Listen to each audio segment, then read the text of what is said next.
Hey Riders, Eric with Ride Adventures here. I'm also with Joe Bacal, who you've seen in a couple of videos with us recently. Self-proclaimed, but fairly true. We are two professionals that have a lot of background in power sports, equipment, travel, riding these things. Joe with a long history of racing Baja and riding motorcycles, and motocross racing and everything, and then myself is included. And just collectively in the world of riders, we come across some misunderstandings every once in a while that for your interests and perhaps everybody's, we wanted to sort of address these things in hopes that just, makes you a better, safer, more successful rider out there. And so I want to get into this list here. And the one misunderstanding I commonly hear out there is that if I'm riding off pavement, I must be on my feet. Is that true or false, or is that an overgeneralization? What would you say, Joe? I think it depends on experience, because the experienced riders, they're going to sit down when they can because they want to take a break. The maybe inexperienced riders maybe think they need to stand up, or maybe they're more comfortable standing up because they're a little more nervous or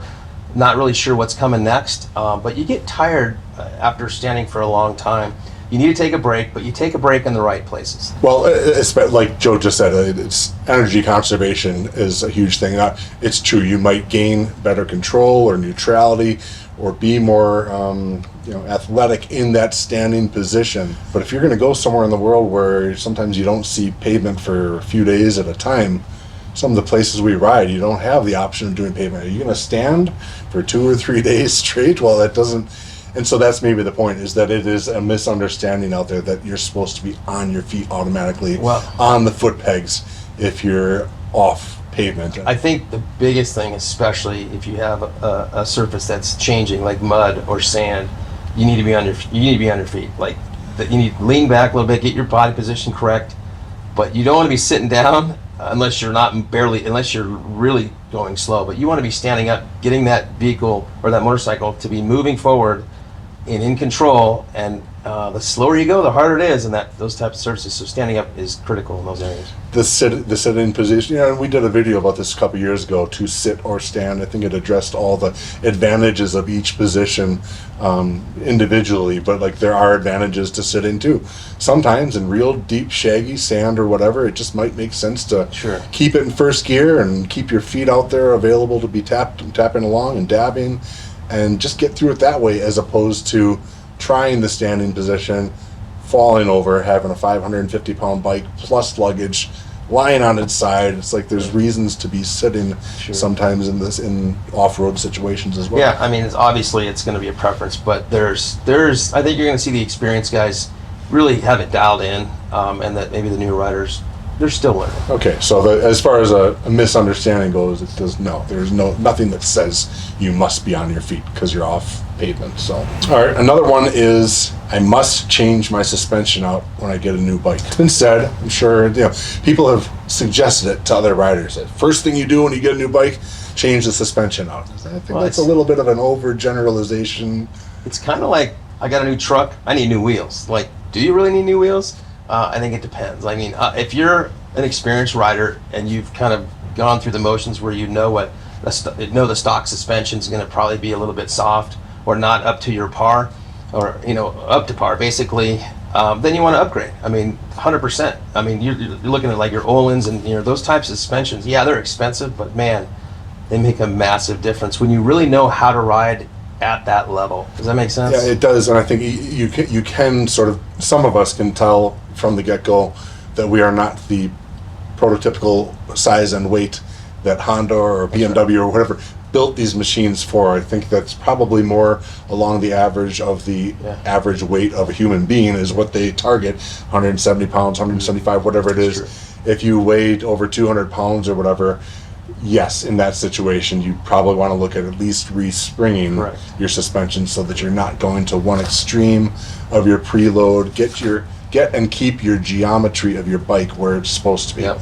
Don't have that squat. You want to get in the center of the stroke, we always say. Get in the center of where you're supposed to be in the range of movement for that suspension. And again, it might not require changing out all the valving and all the parts and all the fluids. Maybe it's just your springs, but I think we've kind of thumped this one as being It was like an Well, then you- overgeneralization that you must do it. Yeah, That's and even your just first talking about springs, you got linear, non-linear. You know, your progressive versus your linear spring. I mean, there's so many different things going on with suspension, and again, a lot of it is preference, and it's going to help you at a certain point. But if you're a pretty new rider and you fall on the specs of the stock spring rates, you might be okay and not even need to upgrade. I mean, Yeah. you know, you don't need to spend the money. If you can tune it from a compression and rebound side, get your spring rate set and your sag, you might be just fine. Yeah. Yeah, and that being said, if you do weigh 260 pounds or whatever, Yeah. don't count on using those original springs. It's going to be hard to make those hold the geometry that they're supposed to. Yeah, it's usually cheaper for me. I usually fall in the pretty good spot when from a factory bike. I'm like, ooh, this is pretty good. I might have to revalve it, but man, the spring rates are pretty close for me. I just have 180, 85 pounds is usually a pretty good, weight for a factory OEM, right out of the box bike. Sort of the opposite. I wish I had that. I haven't weighed less than 200 pounds since I was about 11 years old or something like that. So it's all relative. I'm always I overhanging can't these reach springs. I can't reach the Fruit Loops on the top shelf, so it's all If relative. people pay you to race, they don't. Well, I haven't got a call in a while. So Oh, it's well, been yeah, they did, a little whatever. bit. But they don't pay me. Neither am I an aspiring horse jockey at this point. All right, let's go on to another one here. Good one. Again, some of this comes from people just saying things too quickly and making overgeneralizations. It's tough because as the recipient of such knowledge, if you're a new aspiring rider, you might hear something like this and take it too literally, too wholeheartedly. And that is that you must not use your front brake when you're riding in the dirt. You're not supposed to touch your front brakes. Is that true? That you're not supposed to? Well, then I'm doing something wrong because I touch mine all the And time. so is everybody that makes a living riding. That's a really good question. I mean, that's a really good something to talk about because I think you talk to the pros. I think it's kind of all over the board a little bit. And you have to touch your front. I mean, if you're not touching your front brake, then I feel like you just got to be careful. The effectiveness is super important. You don't want it super grabby and sensitive and right at the very, you just want a little bit of travel in that lever. But man, I use mine a lot. So I'm careful, but I do use mine a lot. And again, it's one of those things that gets stated too quickly by an experienced rider. They say, don't use your front brake off-road. What they mean is like you said, know how to be very precise and careful with the application of the front brake, because it can get you into trouble with front end washouts, but it's about that fine-tuned, sensitive braking control, I think, and of course choosing when and when not to use it. Talking about brakes, obviously we're talking about the front brake, but I tend to I tend to forget to turn off my ABS. Like, you turn your bike off and then you get going again and you're like, oh man, everyone's already riding. I'm like, shoot, I forgot to turn my ABS off. And you got to turn it off. You got to stop and turn it off because ABS in the dirt is like, to me, it's the worst condition. I mean, we can talk about that more. But my point is with the front brake and ABS, it's not a good situation to be in my opinion. It can keep you from stopping. Exactly. It's just hard to ride. It just makes it challenging. Another notion that has been placed out there into the minds of riders is that I have to air down my tires when I'm going off-road, when I'm going gravel, dirt, rocks, whatever. I have to air down. I would say, well, I guess that depends on what pressure you're at to begin with. Maybe you're already pretty down and you're risking pinch flats or rolling off the bead, or do you have to? There's a couple ways that I would look at that. So if you look, a lot of these off-road guys, truck-wise, they get in the dirt and they air down. I mean, that's a real common thing. Then you got to go back on the pavement. So then you got to air back up. So with a motorcycle, you don't always have that available to let's just air right back up. So you have to be careful when you do it. If you do air down in the dirt, if you're running, hundreds and hundreds of miles in the dirt, you're going to be in the dirt for a long time. Yeah, you could probably get away with it for sure. But when you get back on that pavement, it just depends how low you go. I mean, there's all these factors, but I tend to try not to air down. If I start to really struggle and realize it's definitely tire pressure, then I'm like, okay, I gotta air down. But if I can just get through it, and I'm, I feel like it makes you a little bit better rider sometimes, and I feel like it's better to not if you don't have to. It's just my opinion. The statement that's been uttered out there needs to be refined a little bit. It says, yes, you can have an advantage. You could be better off by airing down. In a lot of situations, yeah, it will create a better traction situation for you. There's always about how far down do you go, but it's just the word must, I guess. Well, it's and like, again, it goes back to the off-road truck guys. These guys, these religiously, they don't even, as soon as they touch that dirt, their tires are on, airing down. Which, if you're an off-road truck guy and you start riding adventure bikes, don't get in that habit, because I don't think that's always the right answer. Yeah, so don't take it as blanket truth or whatever. Yeah, that I you mean, have to do it. if you find yourself, you're challenging, you're bike stepping out, you're starting to get a lot of wheel spin, and you're struggling a little bit, then okay, that might be an indication that okay, let me drop this pressure a little bit and get a little more bite out of it, a little more control, that kind of thing. But feel it out first. You may not have to. And consider your options moving forward, whether you have the option to air back Yeah. up. If you're going to have a 150-mile pavement stretch right after your 20-minute dirt section or whatever it is, was it worth airing down for those 20 minutes when you've got a whole bunch more cooking? Well, and really what's important is keep in mind that if you air down, hinge flats, you might get a bent rim here and there. So you have to ride a little bit differently when you do air down. You have to be very focused on, okay, what am I hitting? Do I need to, get the front end a little lighter over certain, conditions? I mean, there's things you almost have to ride maybe a little different. And then when you jump back on that pavement, don't jump in sport mode and start, carving these corners at speed, especially with tire pressure a little low. So you have to think about, okay, what's underneath me? What do I adjust? And how do I adjust my riding accordingly? Yeah, changing terrain and environment, the bike will never change every moment for you specifically. You're going to have to do something as a rider to possibly consider a mismatch for the situation. I think so. I got another one out there that we've seen. Riders say that they can't do a certain ride until they switch out their tires. They say that I have street tires, or I have 80/20, mostly street tires, and so I can't go off-road. I can't do this. Maybe the word can't is what's getting me to there. It's like, or that mindset that they couldn't still go out and enjoy. And is it true that you can't ride street or 80/20 tires in dirt? Well, I can tell you, you get a pro on that bike, and that person can ride with any tire. So Yeah.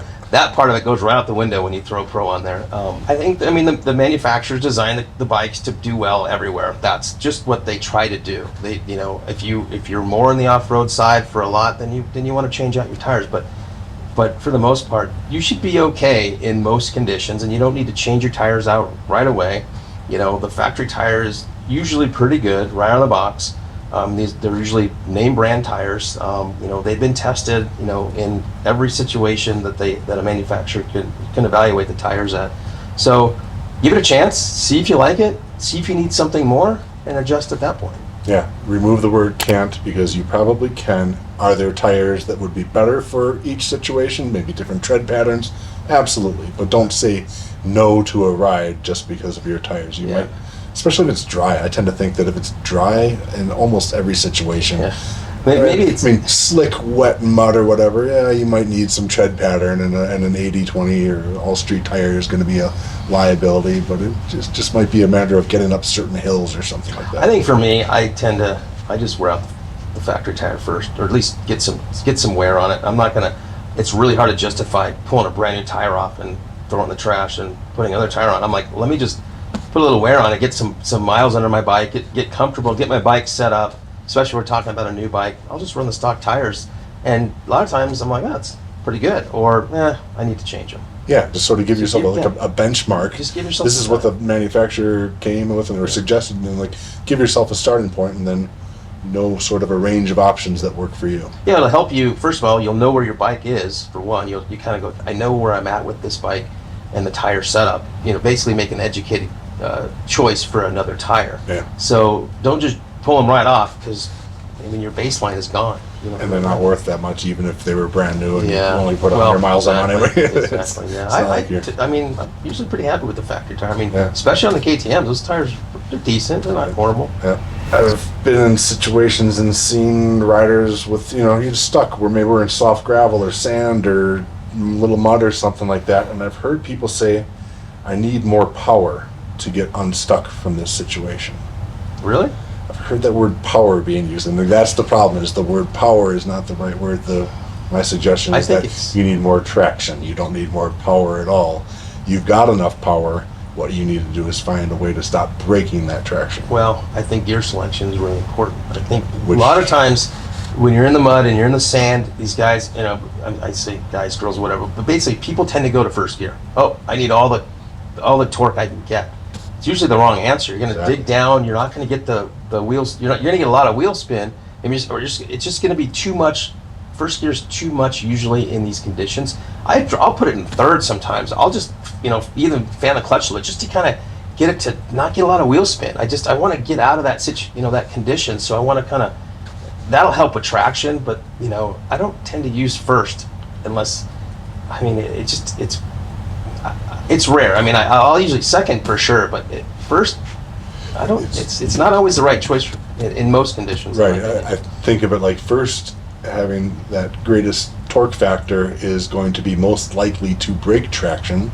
So pick another gear, or like you said, slip that clutch a little bit to do whatever it is to avoid breaking that traction. You want to keep that connection. I'll give you an example, like in the truck side. If we're in a truck and it's deep sand and you're stuck or you're almost getting stuck, I tend to pull it out of 4 low, which is kind of weird. I'll put it in 4 high, and I'll put that down in a lower gear. You know, it's just like it's just, you play with the A higher gear, you mean? Yeah.